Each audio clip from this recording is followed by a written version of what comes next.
Hello, everyone. Welcome to the series of Fireside Chat with sports business, technology, education, and legal professionals. Our conversation will not only discuss the technical aspects relating to the business of sport, but will focus on the people in sport. Through these talks, we aspire to provide valuable information for those interested in the business of sport, hoping we create positive impact and make a difference, at least in one person's life, no matter who you are. I'm your host, Swati Bojaraj. Today's guest is Mr. Juan De Dios Crespo. He's a partner of the firm RH&C, a specialist in sports law and international and community law. He began his career in the Valencian Futsal Federation in 1981 as a member of its board of directors and a member of the competition committee, which would later lead him to specialize in sports law. He is very well versed in several languages, which open doors with the international community. He is an arbitrator of the Chambers of Commerce of Valencia and CCI of Paris. His work has mainly been international litigation with procedures in UEFA, FIFA, Court of Arbitration for Sports, as well as advisory and negotiations in international player transfer between clubs. He has intervened in about more than 200 task cases or Court of Arbitration for Sport case matters. He is also an arbitrator for the Valencia Chamber of Commerce, the European Court of Arbitration, the European Handball Federation, Latin American Sports Law Association, the Spanish Arbitration Association, and the Brazilian Court of Arbitration and Mediation for the sports department. He spends a lot of time in partaking in academic activities as a professor in several Master of Sports Law courses in several universities across Spain and Europe. He also has published numerous legal articles and books. Mr. Juan, it really is an honor to have you on our podcast. Thank you for taking the time to join us and share your knowledge with the sports business community of India. You're very much welcome, Swati. It's a pleasure for me to try to make people understand what the sports law is and what a good journey and a marvelous journey is to be involved into sports law and into sport in general. Yeah, thank you so much, Juan. So I think, we'd like to start from the start, right? Let's go back 40 years, almost 40 plus years, right? You graduated from law school and then you went on to work with the Valencia Futsal Federation in 1981. And then in 1990, you were as a CEO of the firm which you manage right now, right? Which is actually very popular for sports law practice, including esports and latest digital innovation deals in the sporting ecosystem. Firstly, congratulations on a successful 40-year journey in the sports law industry. Tell us about this journey and what are the aspects that stand out for you in these 40 years? Well, I was involved in sports law before I know that it was sports law. I was in my third year of my 5 years career or degree in sports law when I was playing futsal, not a good one, but let's say one region in Spain, was not bad. And the Valencian, that's my region, the Valencian Futsal Federation requested me as I was working, not as a lawyer, but just a student of law, to help in the disciplinary matters. So I started to do disciplinary matters, like judge of this the Valencian Federation, and people were very much happy to understand at least what was the contents of a sanction. Because first it was just a sanction, you are sanctioned, and that's all. Me, I was explaining why I was sanctioning, why I did that and the other, and why it is related to a specific regulation, a specific action or misbehavior. So this just had an impact in me. I said, okay, there's something there. I didn't know that was sports law in 1981. Yeah. And it was just the year after the Spanish legislation was raising the Sports Law Act. Sports law, yes, and then we were all of us just trying to understand what it was. But finally, I just understood that there was something there. Nobody was taking care of the legal part not on the law. The law is the law. I mean, there are people that were doing the law, but after that, the practical part of the law, a lawyer that were going to help players, athletes, in discipline matters, in doping matters, in contract matters. And I remember that on 1986, that's what I remember, the first strike on the football players in Spain. And then it was just something that you have just a root there, and then there was a small tree. It was growing in you, and say, okay, look, this is going to be something. And now we know that sports law is not anymore what it used to be. It's just a small spot there on the law, but it's really a crucial aspect of the law, because we are in sport. And what is sport? Sport is not only a business. It's something that is needed by people. Why? Because we have more and more time, free time for us, and we are either spend doing sport or watching sport or being involved in sport. So sport has become an industry, and becoming an industry, the law has to be there too. And that's why sport lawyers are very much needed. Why? Because you surely know that there's a lot of lack in regulation. There were, and there still are in some sports. Now sport is trying to evolve, but even evolving, there are still matters like, I don't know, racism, good governance, betting, unfair betting, match fixing, etc. And new things that are coming in now, like transsexual, transgender, with the new case that just has been brought in for the Court of Arbitration for Sport a couple of weeks ago by Leah Thomas, a man becoming a lady, and then trying to struggle against the new regulation of the swimming federation, which is called World Aquatics, and so on. There's no way that we are going to end this. Sport is here to stay, and sports law is here to stay for a long time. I would not say forever, because we don't know what the life is going on, but for a long time, yes.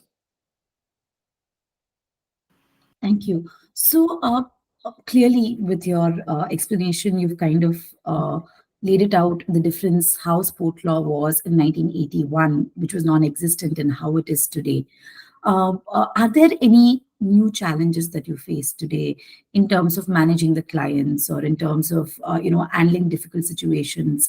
How easy is it to work with federations, because you work with FIFA, La Liga, and you work with several international clubs and in arbitration matters, etc., right? So is it easier to work with them now because there's an evolved way in which the sporting ecosystem functions, or the rules are, or just wanted to understand your thoughts? Yes, I mean, when I started, there was really no need. We were just, what would say, we're adventurous. We were just taking our three ships like Christopher Columbus and going through the Atlantic to see what were there, India or America. So it was sort of funny, because we didn't know what to do. We were young, and we were willing to start things that are unknown, or were unknown at the time. Now, clients are expecting much more than they were expecting before. First, they were expecting just, wow, are we going to do something? We don't want to win either, just to do something. Now, the client is much more expecting a lot from you, because they need answers, quick answers. I'm not going to name the club, but during the last week and this weekend, I had several emails and back and forth from the Club of Europe, and it was asking me this and that and what the other. And you see that there was not anymore the old client. What I was facing during this weekend is 3 lawyers from the club, internal lawyers. So you have internal lawyers who are asking a lot from you to do, to help them, and then to report to the management. This is totally different. First, it was just, I don't want to say just a funny thing, but it was, because it was just adventurous. So what were we going to meet in the next step? And now we know that there's a lot to do, and we have a pressure from the client, who is a client who knows now what he wants. He knows now that he can go against big bodies like FIFA or Olympic Committee, etc. So they know that they have a line, and they're just pressuring you in order to see if that line can be crossed or not. And it's a really different way of dealing with sports law than I was before. Before I was just, we try. Now it's, we must try. Let me know this, and the other. So it's totally different. Before we were professionals, but now we're much more professional. And that's what I'm always asking people, young people that want to be involved in sport law, to do a master in sport law. In my time, there was no master in sport law. Nothing. Nobody was thinking about sports law as a part of the legal market. But now we absolutely need to have sports lawyers. And a sports lawyer are coming from, like me, from experience, but the new blood must absolutely have a sports law master, and to pick the right one, to be in the top level in the next years. Wow, amazing. So, as you were mentioning that, the newer generations or younger generations who want to pursue sports law, you make a recommendation that they have to study sports law. In fact, I met you through my SDA Masters in Sports Management and Legal Skills program with FC Barcelona, right? So, what is your view on the current generation of lawyers who are aspiring to be sports lawyers? And is it really important to have a very sound understanding of the law around sport? And what would your suggestion be for them to, when they're trying to enter the market? You yourself teach courses in several universities across Europe, across Spain. What is your view and experience of feeling about these younger generations who want to be lawyers in the sporting industry? Yes, so I started my first lecture in the master 21 years ago. So 20 years ago, there were already a couple of masters. And then year after year, you can see that there are more and more master. I'm lecturing in universities throughout Europe and Africa, in South America, in Central America, everywhere. So I can see that there's not only the need from the aspect, the market aspect, also the need from the request from the young lawyers. Why? Because you match one and the other. There's not somebody who is just saying, I'm going to launch this master, and then there's nobody there. No, we can see that's a need. And why is the need? Because a lot of bodies, international bodies, sports bodies, a lot of clubs, a lot of companies, I mean, the TV companies, image rights companies, and other companies related to sport, linked to sport, are requesting young lawyers and young specialized in sports law. And how I can see that? Because in the last, let's say, 15 years, I'm not going back much more back, but 15 years, and the last days, I can say, most of my students are working or will be working in the industry. Right now, I can name 12 or 15 in FIFA. I can name 5 or 6 in UEFA. I can name clubs all around the world with people that have been my students, mine and other professional students, coming from sports law masters or from sports law and management masters. So you can see, and it's not just the idea.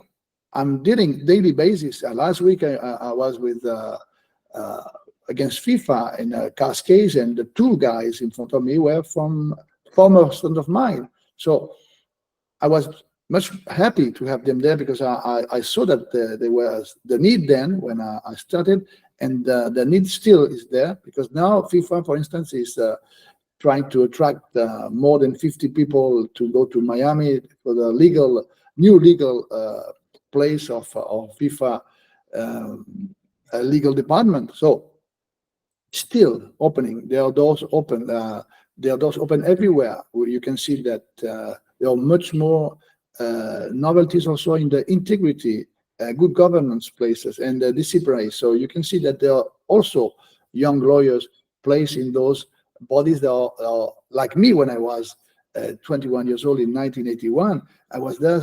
I started there in the disciplinary. Disciplinary and good governance and all the things that are related to ethics and to sanctions for misbehaving, you have more and more people involved in all sports. You can see the ethics committee of this, the ethics committee of that. This really something. I can see a flood of people coming in, and the question is still place for the future generation? Yes, there are. Yeah, because there are more sports. Let's say esports, for instance. Esports is just becoming now.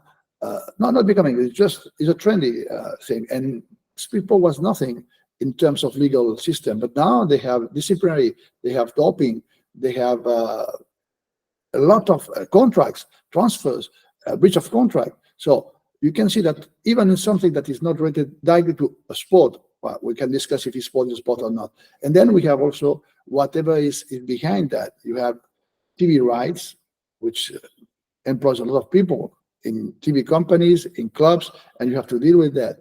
And regulations are changing.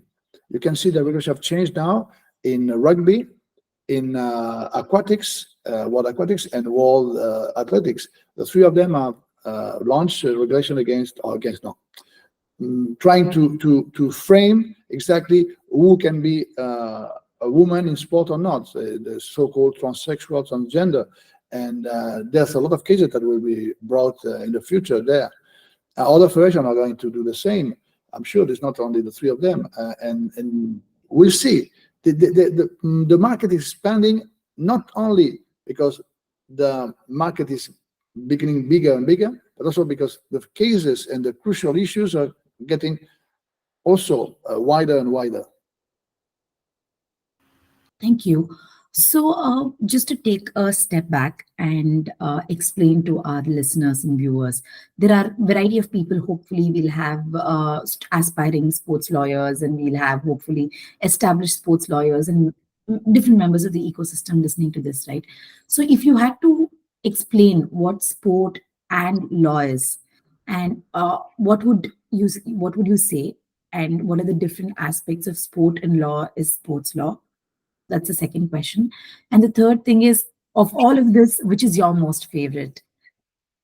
So the first question is sport and law, and the second question was, What is sport and law? That's what we like to understand. And what are the different aspects of sport and law? yeah, Yeah. and And the third one is, which is your favorite aspect of all of these things that you do? okay, so you want me to do a lecture of several years, I mean, because there are issues, philosophical issues, what sports law means. Is there a sports law? Some people said yes, sport law. I am one of those. Yes, sports law exists. And there's people saying no, sports law is just the law picked in several aspects of the law by sport, men, women, etc. No. So for me, there are two things. We have to make a difference. There's sports law, specific sports law, whenever it touches sport aspect like regulations, statutes of federations, specific legal aspect on contractual issues like FIFA, RSTP, and so on. Doping, which is nothing to do with other issues in sport law, is not even the criminal law, has nothing to do with criminal law. This is sports law, and in a nutshell, of course. And then there's something which is sports and the law. What is this? Is whenever you have something which is sportly speaking a specific issue, but you have also commercial issue. Let's say image rights of a player, TV rights. There are TV rights out of the or image rights out of sport, of course, and sport is picking specific points of these TV rights or image rights. That is sport and the law. So, and when you do a cocktail, you mix everything, you have a sports lawyer. We can deal with specific and crucial issues that are only related to sport, like doping. You don't have doping in other industries. I mean, you don't have a control of a lawyer when it comes to litigate. You don't have a control of an artist when it goes to the theater. You don't have that, but you have in sport. So those are specific issues. Match fixing, you can't fix another thing that a sport. So those are crucial issues, specific issues in sport. And then you have the rest, which is if you want to what can be an exact out of this. Yes, what I said, image rights of an artist, image rights of a singer, image rights of an athlete. Those are similar, and we can't say that is related only to sports law, related to entertainment, may say. So sports law, one thing which is specifically sports law, and the rest is linked to sport and to other legal markets, but with a specificity, because the specificity of an image rights of a player is not the same as an artist or the same as a singer, but you have in a whole the same issue. So sports law has different aspects. And then within sports law, you have negotiation, contracts. And my favorite is litigation. To litigate is my favorite. And to litigate before the Court of Arbitration for Sport is my favorite, really. Wow, that's amazing. So I think before Propelathon, which is an organization I recently founded, right? I used to be a commercial lawyer, so international transactional lawyer, right? I used to work for this organization called as Infosys Limited, which is based out of India. And we had a legal department of around like 120 lawyers legal department. When I spoke to all of them and I asked them, so why are you doing what you're doing? And a lot of people said, it's easier to do an in-house role and be a commercial transactional lawyer as opposed to going to courts and taking years to get the matter resolved, etc. Right? So there is a lot of misconception that a certain matter can go on for many years, which is very true. But in sporting matters, right, when you go to CAS, like that's a court of arbitration for sport. Outside of court of arbitration for sport, how long do these matters take to get resolved? Do you recommend arbitration, or do you recommend going regular route through the court? What would your suggestion generally be? Well, me, I started also as an international commercial lawyer. So it's good because whenever you have this aspect of the law, international, it means that you can do also international sports. That's fine. The languages that you use in international commercial law is already also used in the sports aspect, and negotiation and contracts also more or less the same. So we have these bases, which is fine. You have already that. And whenever it comes to what you ask me about court or usual or civil courts or commercial courts and court of arbitration, first I have to say that I love arbitration. Why? Because in arbitration you're much more free than in the court. The judges are not judges. The judges are arbitrators that are mainly lawyers, and maybe former judges too, but mainly lawyers. So they know you, and you have the same level, even though they are arbitrators and you're there trying to convince them to give you the floor. But they have the same level. In the court, I sense sometimes that the court, I mean the civil or commercial court, the usual court, I sense how I feel that they are trying to be in an upscale from you. Then I'm the judge. No, I mean, you're just a human being and you have to just listen to me. You can see that difference first. The second difference that is much quicker. Even though it's taking too long now in CAS. CAS is having an issue with when they started, they have 5 or 6 cases per year in 1983. Now they have 900 cases. And even though at that time they have 40 arbitrators, now there are 450 or more or less arbitrators, but still there's something that is lacking. The quickness is lacking. So now FIFA was the main sport body for football, and FIFA has just launched a few months ago a review of the cases, and they said that 78% of CAS cases are football-related matters. And FIFA has the idea, and I think that they will put this in right this year, to solve this lack of quickness by requesting arbitrators to have a maximum of 4 month decision taken after the hearing. So now the average is 6, 7, 8 months. But now they want to reduce that to 4 and maybe to 3 later on. This is what we expect now. We were doing that at the beginning because there were a few cases, and now with the enormous amount of cases, the success of CAS, we might say, the success of CAS can be also is death if we don't take care of that. And FIFA is taking care of that, and I think that this year they will launch the, I don't know, regulation, or maybe there's understanding with CAS, to have all the football-related matters dealt in 4 months maximum after the hearing, which is what we expect. And then, of course, there are quick matters that have to be taken immediately. We have a disciplinary case, and we have a decision before the next match, and then CAS can have an expedite proceeding, which means that in 5, 6, 7 days you can have a decision. Or we have also the Olympics now, Paris in 2024, the Olympics.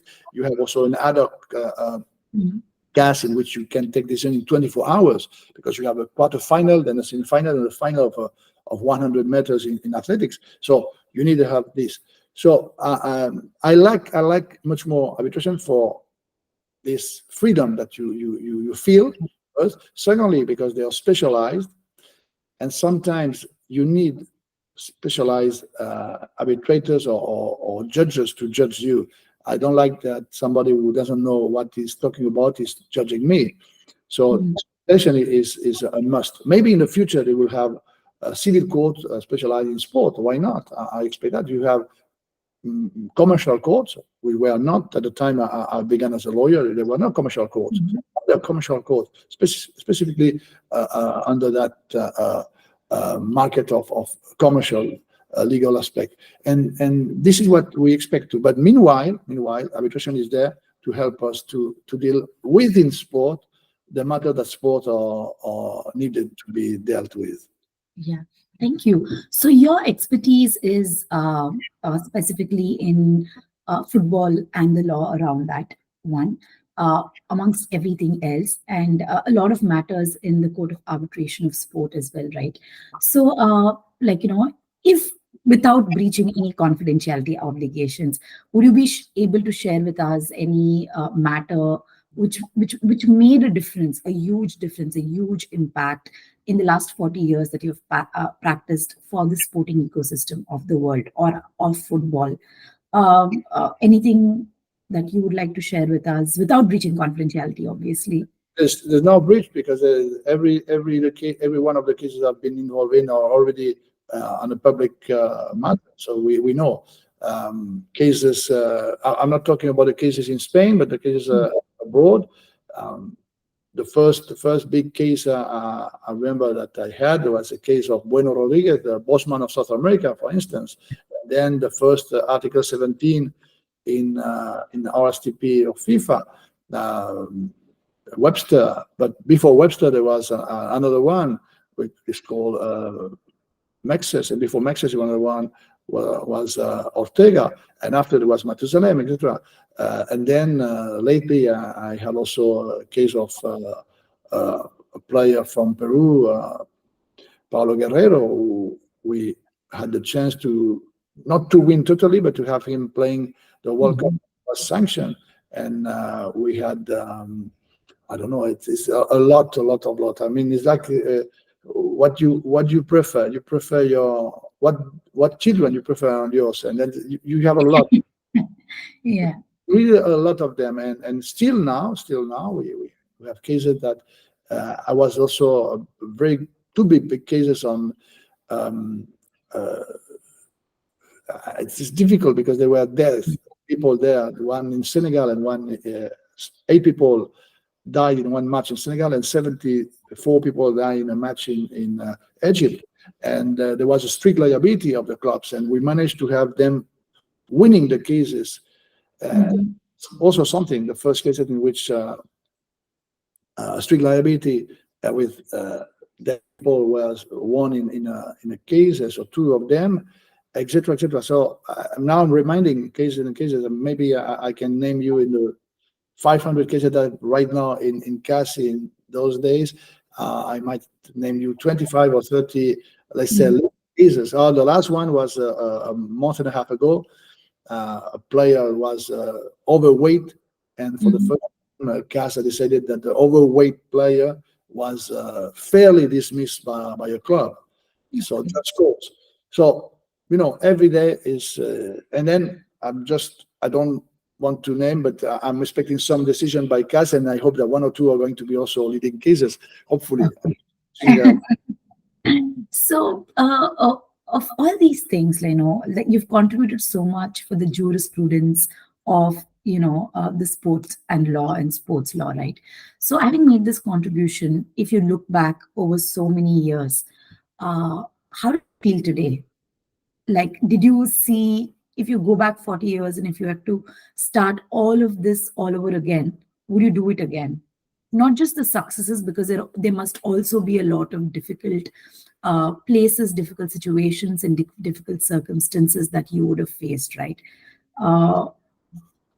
Okay. I'll say I told you already. When we were all of us young, we were. I mean, the sports lawyer that we started this, we were all adventurous and trying to do. I remember that first thing that crossed my mind when one of my clients said, "Juan, I don't want to follow what FIFA said in this, and you have to bring me an idea, because I think that the decision is unfair." At that point, there was no CAS in football. CAS existed, but not in football. I said, "Okay, I have an idea, because I read something. We are Spanish lawyers, but we are not Swiss lawyers. But I like to, because Switzerland is the place in which 90% of the federation are. So there was a case against FIFA there, and I said, okay, we don't have any possibility to go to CAS. They don't accept CAS. So what to do?" And was just a very stubborn client who said, "Look, Juan, I need that because I don't want to pay this amount of money. I want you to try something." And I read few months before that conversation, I read a book on what sporting body are in Switzerland, and they were a mere association of civil law. The civil code of Switzerland. So that was that only. And then I dug a bit more and said, okay, what can we do whenever a decision by a session of Swiss law, a civil Swiss law, is not according to what we expect to be legal? And I saw that you have 30 days to go to the civil court. So I told my client, look, we have this possibility. We can go in the civil court of Zurich against FIFA. And he said, yes, but I was told that if you go to the civil court, you are going to be ousted from sport. Yes, that's what the FIFA said. But in my opinion, after reading all the regulation in Switzerland, the civil code, I think that we have the chance and we should go if you want to do something. Yes, Juan, I want to do something. So we were there, and we were the first mixed of client and lawyer who had the idea to go against FIFA in a civil court. And of course, we face a lot of challenges, because the FIFA called immediately the Spanish Federation and said, okay, we have to oust the club and you have to oust the lawyer too. It was a mess. It was 1996. And nobody was expecting that. Nobody was expecting that. We did it. We won. And after that, we have seven cases on the civil court after the decision of FIFA, who had no chance to be appealed. And then, I don't know if because of that or not, but in 2004, the statute of FIFA changed. They changed and they accepted the CAS. Before UEFA also accepted in 2002. So I think that we were crazy, maybe, but we were those crazy guys that have changed some part of the sport law system. And I would say that I'm still the same. I like to challenge things, and I won't change anything, because if you change something, you change. It's like a science fiction. You change one thing and you change all your life. So I would say that I've just remained on what I did, and I would do the same. Wow, that's amazing. Thank you so much for sharing this with us. Uh, uh, what is okay of all these changes that you've seen over the year? Right now, the women's football or women's sport is one aspect that is coming to limelight. Right from the FIFA Women's World Cup in 2023 at Australia and New Zealand, the whole discussion and debate around sponsorship aspects to European leagues or championships that's happening where and a lot of games where even the number of people attending women's games have increased. So therefore, there's a lot of traction around the women's sport, specifically women's football as well. How much do you think this will change the dynamics between the way men's football teams and women's football teams would have been managed? Or is there anything additional that the existing FIFA regulations need to provide for better, treatment of women players or better rights for women players? Uh, you're on mute, I think, Juan. I can't hear you. So this is something that I was a lawyer of football on 1994, so long time ago, and I knew about female football or women's football for long, Mhm. and football, female football, women's football was, let's say, stopped during decades. When I was the lawyer of that club, champion of Spain, Mhm. um, from Valencia, from my hometown, and Mhm. I thought, well, that's fine. Women love football because when I used to go to the Valencia matches, there were a lot of women there cheering and being involved in football. It's not a men's sport only. I mean, Yeah. in terms of fans, half of the stadium was women's attendance. So I saw that. But on terms of professionalism, it was so-so. Right. Well, Mhm. I don't know exactly why. Maybe because there a lack of knowledge of sport or lack of wish by the authorities. I don't know, but it was that. Then I had also some handball cases in which the lady was pregnant and the club dismissed her. So we went to the court, and before the court decided, we reached an agreement because at that time, whenever the woman was pregnant, that's just out. And this is still there. You know, the FIFA regulation has just changed 2 years ago. Yeah. I mean, not changed. There was no regulation. And FIFA regulated the women's football just 2 years ago. We're not talking about 10 years, 2 years ago. And then in that regulation, they had implemented one thing. If a woman is pregnant as a professional, the club must have another uh, working place for her. Mhm. That's amazing. It's a crucial change. So you're not playing because you're pregnant, but you can have a role in the club. Yeah. Of course, she's FIFA. And then we have to go down to the 211 members, and not all of them will do that. Why? Because the regulation in labor law won't agree with that. So we'll see. But this is the first step. For the data started in 1994 to today. The change was huge, but mostly in the last 2 or 3 years. That's 23 years. And why?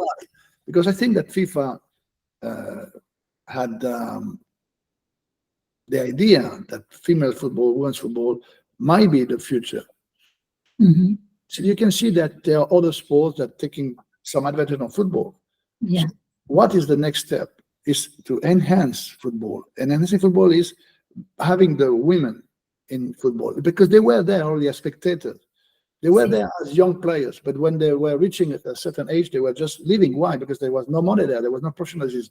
Now, in Spain, a year and a half ago, we signed a collective bargaining agreement in which you have, I think it's the minimum is 16,000 per year, then Mhm. 5, and then 13 the third year, something like that. And then I don't say that you can live on that, but at least you can partially live on that. You are semi-professional. And of course, if you're good enough, you are more. This is the minimum wage. 16, I think, that 25 and 30. I don't remember the exact figures, but you see that there were nothing before. Yeah. So not only FIFA has taken that care of this with the new regulation on the RSTP. There's a specific regulation on women's football with the protection of this pregnancy period. And you have also in other countries, like in Spain, this collective bargaining agreement. You have in Canada, in the States, whenever they are playing for the national team, they should be paid the same. That's the second point I'm saying. You don't have the same salary. I know, and I'm not meaning when you are in the national team. National team is something that you have to be dealt with the national federation, and if they have agreed that they have the same amount, that's fine. But we're talking about the clubs and the salaries. You have a collective bargaining agreement with the minimum. The minimum is much lower than the one of men, but you have to show that there's a first start. And why are not the same right now? Because we don't have the same impact, economic impact. But it's the same when you go to theater. A theater man or woman is not paid the same as a movie man or woman. It's not the same because they have the same economic impact. So growing step by step, you're going to achieve that. I know, and this is something that I have in mind, that women want to do that immediately. But what has been achieved in the last years, compared to the last decade when I was involved in this first case of women's football, in the last, it has changed not mathematically, it has changed dramatically. It's so much now in the last years. And I think that is the future. One of the future of football is women's football. I was in the World Cup in New Zealand and Australia, and I was amazed by the number of people that were there. Compare, for instance, when I was in 2 years before that in the Arabs Cup in Teams Arabs Cup in Qatar, the previous one, and besides the fact that Qatar was there and all of them were full, but the other matches were 2,000. And when I was in New Zealand, most of them, I would say the majority of them, have more than 70-80% of capacity. Yes. Plenty of spectators. So you can see that there's something in the air. Something in the air. Females football is changing, but I know that women want to change this just in a snap, but it has to take much more time, because in order to have the same salaries, you need to have the same capacity of income. But this is a move that has been done already in a lot of countries. The last match we had in Spain, the final against France in the Nations Cup, they have 32,000 people in spectators in Seville, and this is growing step by step. I won't name the club, but a club from the first division in Spain told me that they have an average of 1,000 only. We are talking about people that are, and if there was not for the support of another team, the men's team, they won't be able to pay just with the spectators and with the sponsors. So let's play together. Let's go together. Let's do what the first division in Spain has done in the second division. The La Liga said that every club that wants to be in the first division or second division in Spain, the La Liga professionalism, they have to have a female team. So things are changing in a hurry, not as women's involved wants to do, but I think that it's growing and it will grow, and it will be one of the key issues in the future for football to remain as the sport of the world. Female football has to be there too. So, Juan, as I live in Valencia during the football, Women's World Cup, the finals was Spain versus England, right? So I was looking for, where I can go watch the game with a group of people. So at Plaza de la Reina, there's a Irish pub called as, So I was passing by and I asked them, are you guys playing the Sunday match? They're like, what match? The World Cup finals. They're like, what World Cup finals? I'm like, you are an Irish bar and you're supposed to be playing, you play all sports. So there's a Women's World Cup finals. And they were like, who's playing? I'm like, Spain is playing England. So are you going to, show it? And it was at 10 a.m. Sunday morning in Spain timing. Spain timing, 10 a.m. Sunday morning. He's like, we doubt people would come. We're not really sure. It's a Sunday morning, 10 a.m. Okay, we'll play. If people come, that's well and good. And then they publicized it for the game at 10 a.m. on a Sunday morning, women's Spain versus England.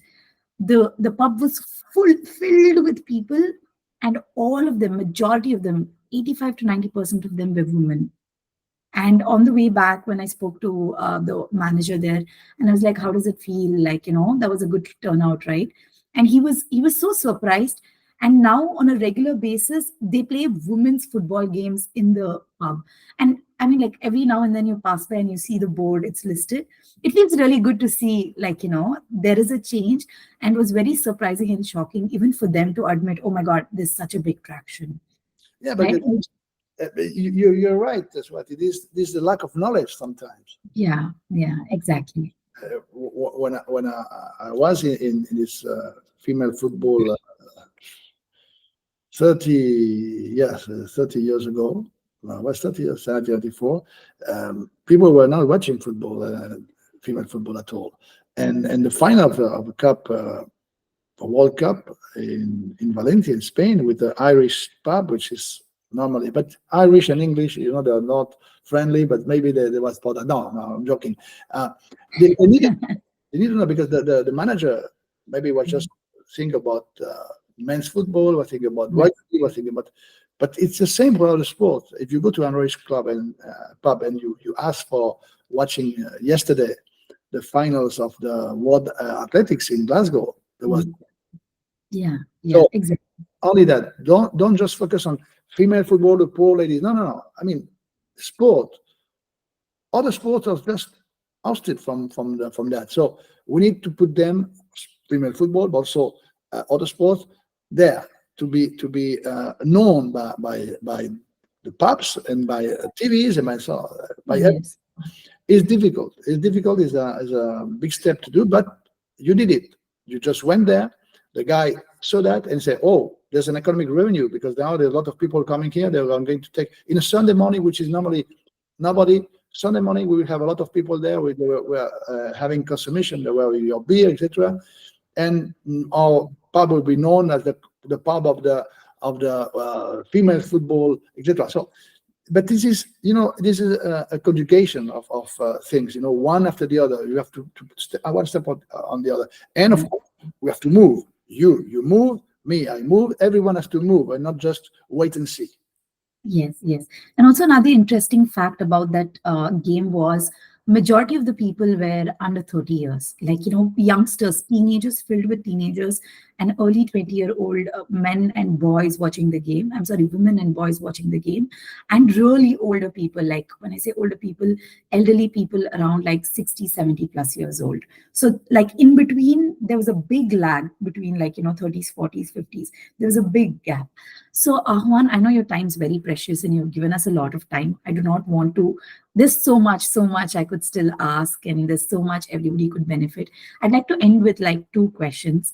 So when somebody looks at your career from a distance on your social media, I know you have an amazing Instagram page for the firm and for yourself as well, which is very uncommon for lawyers to have, but that is one of the things that I really noticed. One.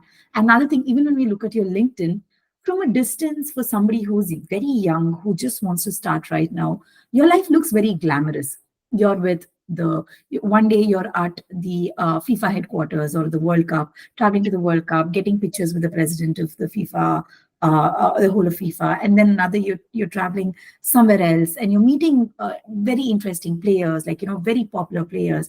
When people from a distance look at it, it looks all glamorous, but behind this glamour, there's so much struggle, so much hard work. So what is your advice to these younger generations who really want to make a career in sport and law? And second thing is, what is your view about Indian football ecosystem? Where do you think in the India's football ecosystem, and where do you think we will be in 10 years down the line, or the Indian football fan, like the whole ecosystem? Okay, so, well, at first the social media. Social media there was an idea of my wife and my son. They said, you can't just be there having your successes without being known. And me, I was I work all my life with the social media. There were not social media when I started, so you must do that. So we launched two social media. One is the LinkedIn, in which I used to do only professional issues, but one. When my grandson was born, I also had a picture of that, but normally it's just very, very specific points that. And the other one, Instagram, is very much daily basis, or not daily, but a weekly basis. Why? Because as I said, my family has told me, you need to make people know what you do. So when I go to CAS, before I never had a picture of CAS, but now in the last year and a half, not in all, but in some of the CAS hearings, I'm here. Look, I'm in CAS with this client, specific client. When I'm in a country in which I'm meeting a client, well, look, I'm in Turkey meeting this for preparing that. When I'm in FIFA or any other body, look, final of a World Cup or the best or a seminar of IAF, a session of internal football lawyers, or in CAS seminar next September, or when I'm going to lecture now in Senegal with FIFA SIS master, I will put those pictures because I think that people needs to understand that the job of a sports lawyer is a worldwide job. Is to touch everything. When the last picture I did is last Friday with La Liga NBA. La Liga NBA with people all over the world there in La Liga NBA. So it's also nice for them, for the students, to be reflected in Instagram, in which you don't have just showing what you have eaten or no. I was there in a course, in a seminar, or in a lecture by Mr. Crespo. Here I am. So they like that too. This is the first thing. The second thing is this glamour and not glamour. Of course, now it's glamorous, but when I tell my student, look, behind the glamour and before the glamour, behind and before, there's a lot of work. There's hours of work. There's Saturdays and Sundays. There's nights. They're waking up at 3 o'clock to take a plane at 5, etc. There's a lot of selling yourself, a lot of studying, a lot of doing everything. And then when you have that work, I mean, that hours behind you, how can you feel good? Because if you don't have the patience to be passionate about what you're doing, that work doesn't mean anything, because you might be also I'm sorry for those guys who are doing that, a merger and acquisition lawyer or family lawyer. I'm sure that there are lawyers that are much more passionate about that than a sports lawyer. But for me, adding those hours of traveling, of studying, of meeting with clients and so on, without being passionate, I wouldn't be able to do that. And then once you achieve this, you can be, and you go to glamour. But the glamour can't be your first target. The first goal can't be the glamour. The first goal must be how I feel with that. I feel good. I feel passionate with this. Then I will put all my time there, or as much time as possible. And then things are going to happen. Yes. Going to happen. Don't procrastinate. Don't wait to say that today, like now, I wake up at 6:30. I did my exercise, and then I came here. 8:15 I was here. I did 2 or 3 contracts, and now I'm here. At 11 I have another Zoom, etc. So you must have your time completed by your task, of your work, by your studying too. But this is the first step in order to be glamorous, or to do glamour. The glamour is after. Don't ask for the glamour when you're 25. Okay? Yeah. India. Look, when I studied this, and I was a traveler to India in 1987. Okay. spent 1 month there. Cricket and hockey were the two sports. Mhm. When I was speaking about football, yes, some of the people that I met there, they knew Butagueño, because the World Cup of Mexico was just a year before, and he scored 5 goals in a match, or no, 4 goals in a match or so. But they were not too much interested, and Yeah. sport was not even in their mind.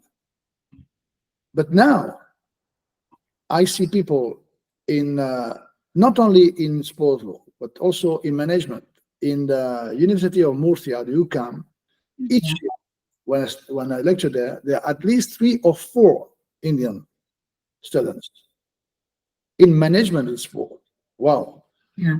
When you go to Real Madrid or you go to Barcelona, ISDE, Real Madrid University Europea, or ISDE Barcelona Legal Skills, you have at least 2 or 3 Indian too.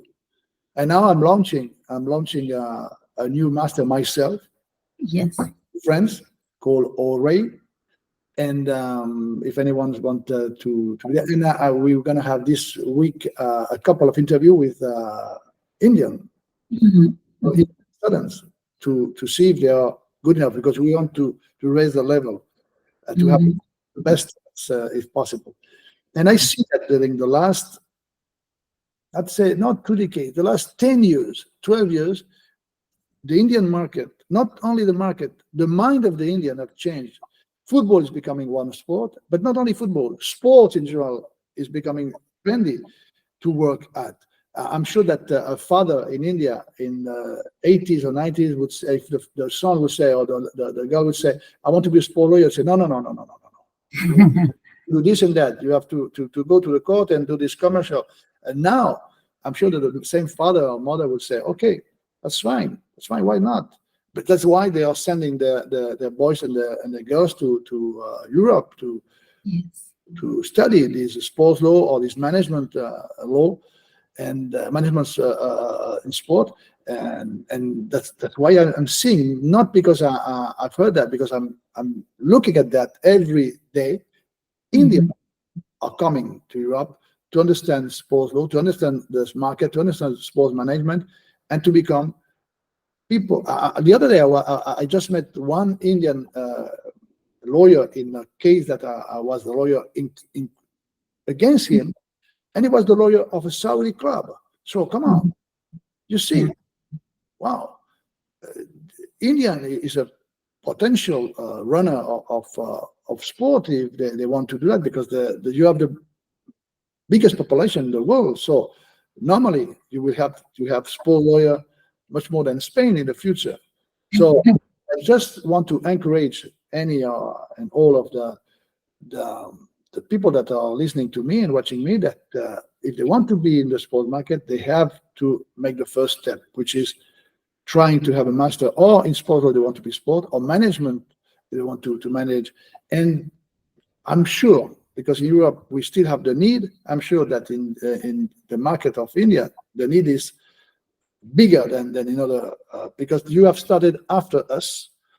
So there's a need there, and there's a gap to be filled. So it's your turn now, Indian ladies and gentlemen, to try to do the same as we did 40 years ago in Spain. Thank you so much, Juan. This is very helpful. I'm certain your story is very inspiring to a lot of us.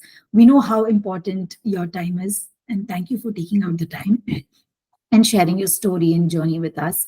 It really means a lot to the sports business community of India, which compromises of lawyers, management and legal professionals and technology professionals.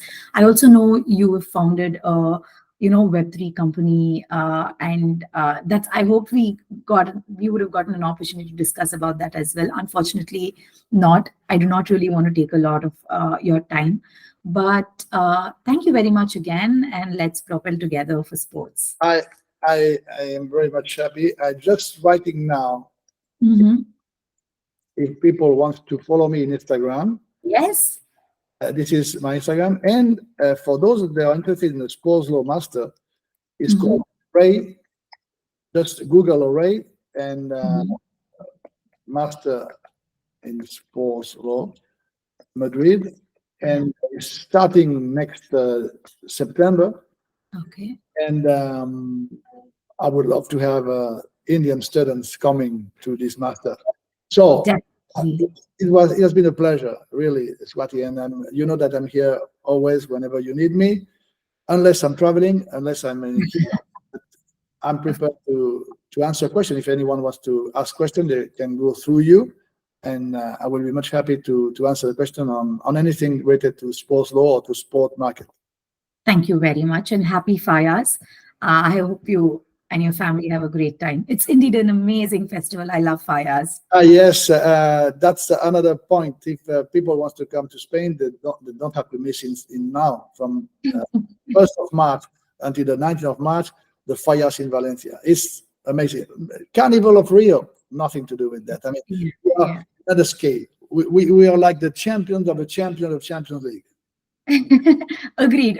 I'm surprised that, there is no crackers going around and we're able to do this call without a background noise. Thank you, Juan. Have a great day. I won't hold you back. Okay. Thank you very Take much. care. See Bye-bye. you. Goodbye.